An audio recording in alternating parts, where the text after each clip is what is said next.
Ahojte, moje meno je Nina Molíková a som maliarka, alebo teda umelkyňa. Tá maľba si vždy ku mne nájde nejakú cestu, alebo ja k nej.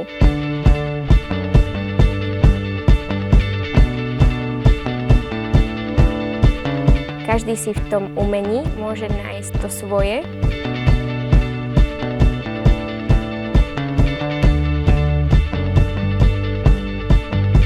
Pomôže, aj keď nevie ako, tak aspoň podporí toho človeka peknými slovami.